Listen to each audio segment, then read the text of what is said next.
My self Alka and welcome to our excellence family. चलिए friend, start करते हैं आज की वीडियो, जिसमें हम जानने वाले हैं अत्यधिक मांग के बारे में। हमें जानना है पहले अत्यधिक मांग का अर्थ, फिर इसके कारण और उपाय। मांग किन कारणों से बढ़ जाती है और इस बढ़ी हुई मांग को कम करने के क्या क्या उपाय हैं। तो पहले यहाँ इसका अर्थ देखेंगे।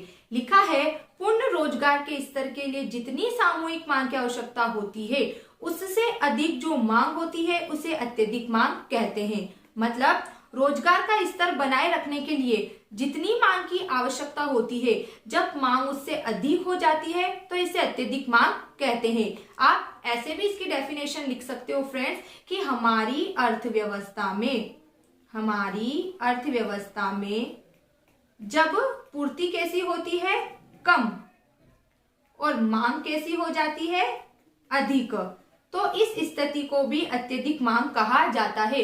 जब किसी वस्तु की पूर्ति कम और उसकी मांग अधिक होती है तो इसे अत्यधिक मांग कहते हैं। उदाहरण के लिए किसी वस्तु की 500 इकाइयां हैं और उसे खरीदने वाले लोग कितने हैं, 800। तो यहाँ पूर्ति कैसी है फ्रेंड्स, कम, और मांग कैसी है यहाँ पर, अधिक। तो यह स्थिति क्या कहलाएगी, अत्यधिक मांग की। ठीक है, अब किसने इस अत्यधिक मांग के संबंध में अपनी क्या विचार बताए हैं कि अत्यधिक मांग वह स्थिति है जब वर्तमान कीमतों पर वस्तुओं और सेवाओं की कुल मांग उपलब्ध कुल पूर्ति से बढ़ जाती है।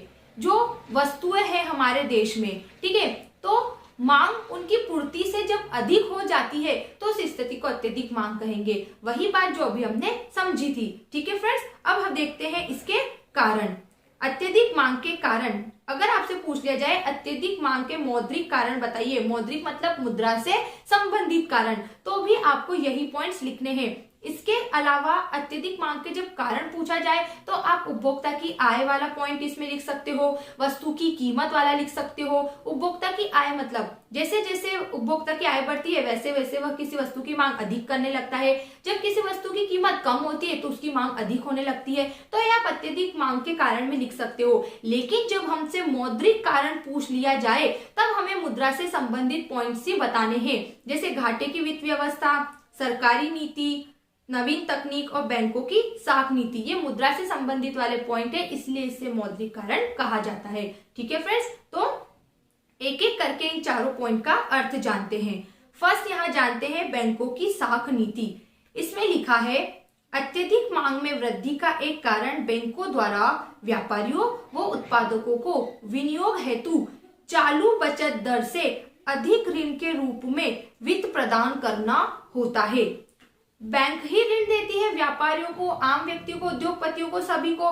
तो इसने क्या लिखा कि अत्यधिक मांग में वृद्धि का कारण क्या है, बैंकों द्वारा व्यापारियों व उत्पादकों को विनियोग हेतु, मतलब कोई भी बिजनेस को करना चाहते हैं और उसमें पैसा लगाना चाहते हैं, इन्वेस्ट करना चाहते हैं, निवेश करना चाहते हैं, तो विनियोग हेतु चालू बचत दर से अधिक ऋण के रूप में जब वित्त प्रदान करता है तो परिणाम स्वरूप क्या हो रहा है, परिणाम स्वरूप वस्तुओं की कीमतों में क्या हो जाती है, वृद्धि हो जाती है।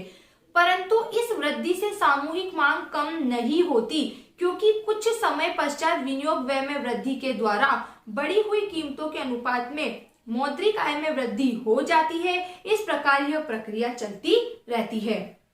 क्या बोला उसने कि अत्यधिक मांग में वृद्धि का एक कारण बैंकों द्वारा व्यापारियों उत्पादकों को विनियोग हेतु चालू बचत दर से अधिक ऋण के रूप में वित्त प्रदान करना होता है, जिसका परिणाम होता है वस्तुओं की कीमतों में वृद्धि हो जाती है।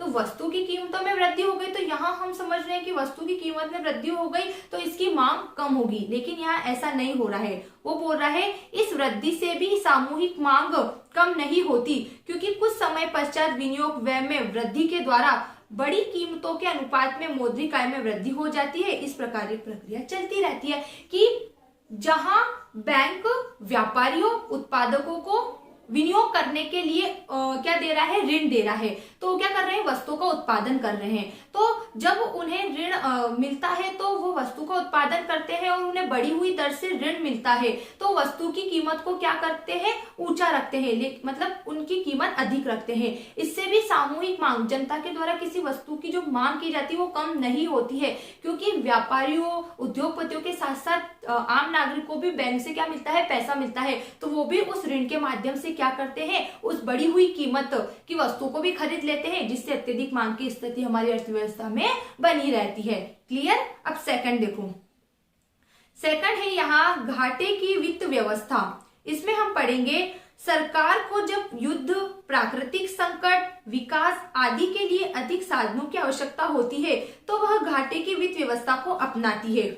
उसमें वह अपनी आय से अधिक व्यय के अंतर को नई मुद्रा के सृजन के द्वारा पूरा करती है, जिससे सामूहिक मांग क्या हो जाती है, बढ़ जाती है। मतलब घाटे की वित्त व्यवस्था, सरकार को क्या होता है, जब हमारे देश में युद्ध, प्राकृतिक संकट या विकास आदि कोई भी काम करने पड़ते हैं तो सरकार अपनी आय से अधिक क्या कर देती है, व्यय दिखा देती है कि युद्ध के समय हमने इतना खर्च किया, देश में प्राकृतिक प्रकोप आ गया था या देश में कोई महामारी आ गई थी, कोई बीमारी आ गई थी, तो उन सबके लिए इतना पैसा खर्च हुआ, तो ऐसा घाटे का बजट बना देती है, उसमें व्यय अधिक बताती है और आय कम बताती है। ठीक है, तो ऐसी कंडीशन वो क्या करती है, इस व्यय जो अधिक हुए इसकी प्रतिपूर्ति नए नोट, नई मुद्रा के सृजन द्वारा पूरा करती है, नए नोट की छपाई करने लग जाती है, तो इससे हमारे देश में क्या आती है, नई मुद्रा आती है और फलस्वरूप क्या हो जाती है, सामूहिक मांग बढ़ जाती है। ठीक, फिर अगला यहाँ कारण बताया है इसने, सरकार की नीति। सरकार की नीतियां भी अत्यधिक मांग को प्रभावित करती है। जैसे जब सरकार द्वारा कर की दरों में कमी कर दी जाती है तो वस्तुओं के मूल्य कम होने के कारण मांग क्या हो जाती है, बढ़ जाती है। ठीक है, जब सरकार किसी वस्तु की कीमत में, हमको पता है कि हर एक वस्तु के अंदर इंक्लूडेड ऑल टैक्स लिखा होता है ना, वस्तु की कीमत में ही टैक्स जुड़ा होता है, तो जब सरकार इन वस्तुओं पर जो कर लगाती है तो कर की दर को कम कर देती है तो वस्तु की कीमत भी कम हो जाती है, और जब वस्तु की कीमत कम हुई है तो लोग उसे अधिक से अधिक मात्रा में खरीदेंगे। ठीक है, एंड लास्ट यहाँ पे इसने बताया है नवीन तकनीक। इसमें पढ़ेंगे कि व्यावसायिक फर्में ऋण प्राप्त करके नए उपकरणों, मशीनों तथा अन्य क्षेत्रों में विनियोग में वृद्धि करती है, जिससे परिणाम स्वरूप मांग में वृद्धि होती है। नवीन तकनीक मतलब बोल रहा है कि ये जो व्यापारिक फर्म है ये ऋण प्राप्त करके क्या करती है, नए उपकरणों, मशीनों को लेकर आती है, नई नई मशीनों की स्थापना करती है, जिसमें कम से कम समय में अधिक से अधिक उत्पादन होता है, और जितना ज्यादा उत्पादन होता है उतनी ज्यादा वो अपनी वस्तु की पूर्ति करती है, बिक्री करती है। एक क्षेत्र विशेष में वह वस्तु की पूर्ति न करके अनेक स्थानों पर जा जाके अपनी वस्तुओं को बेचती है। ठीक है, तो जितनी ज्यादा टेक्नोलॉजी होगी, अगर नवीन तकनीक ज्यादा होगी तो कम से कम समय में, कम से कम धन में अधिक से अधिक उत्पादन होगा, और इस कारण भी क्या होगी, अत्यधिक मांग बढ़ेगी। ठीक है फ्रेंड्स, अब हम यहाँ देखेंगे अत्यधिक मांग में नियंत्रण हेतु उपाय। ये जो मांग अधिक हो जाती है तो इसको कम किन किन तरीकों से किया जा सकता है, या इस मांग को कम करने के क्या क्या उपाय होते हैं। तो यहाँ 4 उपाय बताए गए हैं, जिसमें फर्स्ट है ब्याज की दर में वृद्धि, सेकंड है आयात में वृद्धि, थर्ड है उत्पादन में वृद्धि, और फोर्थ है प्रत्यक्ष कार्यवाही। एक एक करके हम इन चारों को समझेंगे। पहले यहाँ देखेंगे ब्याज दरों में वृद्धि। इसका क्या अर्थ है, तो लिखा है मांग आधिक्य में सुधार हेतु बैंक अपनी दर में वृद्धि कर सकता है, ब्याज दर में वृद्धि कर सकता है, जिससे ब्याज दर में वृद्धि होगी। दूसरी ओर ये बोल रहा है कि ब्याज दर बढ़ जाने से लोग अधिक बचत करेंगे, तो दूसरी ओर उत्पादक लागत अधिक होने के कारण कम विनियोग करने की सोचते हैं। फिर से समझो इस पॉइंट को, ब्याज की दर में वृद्धि। हर एक व्यक्ति अपनी बचत को कहाँ जमा करता है, बैंक में। क्यों जमा करता है, ऊंची दर से उसे ब्याज मिलता है इस वजह से, और दूसरा उसका पैसा सुरक्षित रहता है। तो यहाँ जब किसी वस्तु की मांग अधिक हो रही है, मांग अधिक कब होती है, जब व्यक्ति के पास पैसा ज्यादा होता है तो वो अधिक से अधिक मात्रा में वस्तु की मांग करने लगता है। 4 की आवश्यकता है तो वो 10 वस्तु खरीद के रख लेगा।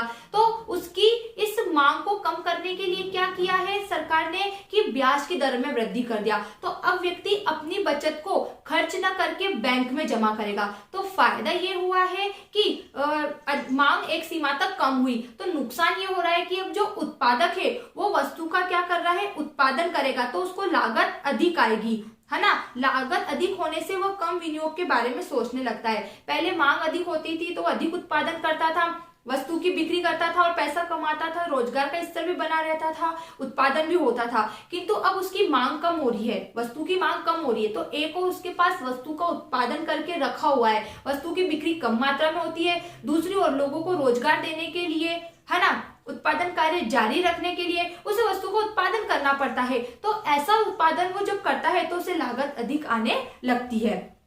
ठीक है। सेकंड है यहाँ आयातों में वृद्धि। मांग आदि को ठीक करने का एक उपाय यह है कि सरकार अपने आयातों को बढ़ाए तथा निर्यातों को कम करे। इससे वस्तुओं की आपूर्ति में वृद्धि होगी तथा अत्यधिक मांग की दशा में सुधार होगा। आपके देश की जनता जिस वस्तु की मांग कर रही है और आप उस वस्तु की पूर्ति नहीं कर पा रहे हैं, तो आप दूसरे देश से उस वस्तु का आयात कर सकते हो और अपने देश की जनता की आवश्यकताओं को पूरा कर सकते हो। और निर्यात आपको कम करना है, मतलब पहले आप उत्पादित वस्तुओं से अपने देश की जनता की आवश्यकताओं को पूरा करो, उसके बाद जो कुछ बचता है उसका निर्यात करो। तो यहाँ इसने अपन को फायदा बताया है आयात करने का, तो वहीं उसने एक नुकसान भी बताया है कि इस नीति का सहारा बहुत विचार करके लेना चाहिए, क्योंकि इससे देश के भुगतान संतुलन पर प्रतिकूल प्रभाव पड़ता है। भुगतान संतुलन एक ऐसा दस्तावेज या विवरण पत्र होता है जिसमें दो देशों के बीच होने वाले आयात और निर्यात का लेखा जोखा रहता है।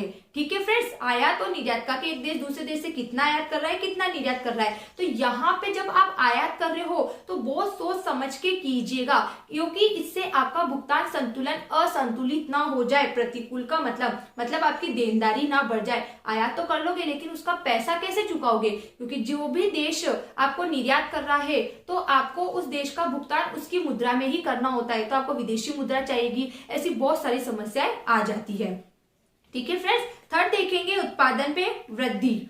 मांग आदि को ठीक करने का एक प्रभावशाली उपाय है कि देश में वस्तुओं तथा सेवाओं के उत्पादन में वृद्धि की जाए। अतः सरकार अपने विनियोग को ऐसे उद्योगों में लगा सकती है जिनकी स्थापना कम समय में करके उत्पादन में वृद्धि कर सकना संभव हो। उत्पादन में वृद्धि, अगर कोई वस्तु का उत्पादन एक इकाई में किया जा रहा है, एक उद्योग के द्वारा उस वस्तु का उत्पादन हो रहा है, तो आप 1 से 2, 2 से 3 उद्योग की स्थापना करके उन उद्योगों में उसी वस्तु का उत्पादन कर सकते हो जिसकी आवश्यकता है, जिसकी ज्यादा मांग हो रही है। कहने का मतलब है कि सरकार के पास जो पैसा है उन्हें उस पैसे को उस उद्योग में विनियोग किया जाए जिस उद्योग में वो वस्तु बन रही है, जिस वस्तु की मांग हो रही है। कुल मिलाके हमारी अर्थव्यवस्था में जिस भी वस्तु की मांग हो रही है उस मांग को पूरा करने के लिए सरकार अपनी बचत को ऐसी जगह या ऐसे उद्योगों में निवेश करे जिससे अर्थव्यवस्था में जो मांग हो रही है उसको कम किया जा सके। एंड लास्ट पॉइंट है फ्रेंड्स यहाँ पर प्रत्यक्ष कार्यवाही, सीधे तरीके से किसी बात को कहना कि यदि अन्य उपाय सफल होते हुए न दिखाई दे, अन्य उपाय मतलब कि ब्याज की दर में वृद्धि, आयातों में वृद्धि, उत्पादन में वृद्धि, ये उपाय सफल न हो तो क्या किया जा सकता है? अतिरिक्त मांग या स्फीति की अवस्था में केंद्रीय बैंक व्यापारिक बैंकों को निर्देश देकर साख निर्माण के लिए मना कर सकती है। साख निर्माण मतलब होता है यहाँ ऋण देने के लिए मना कर सकती है, ऋण देना।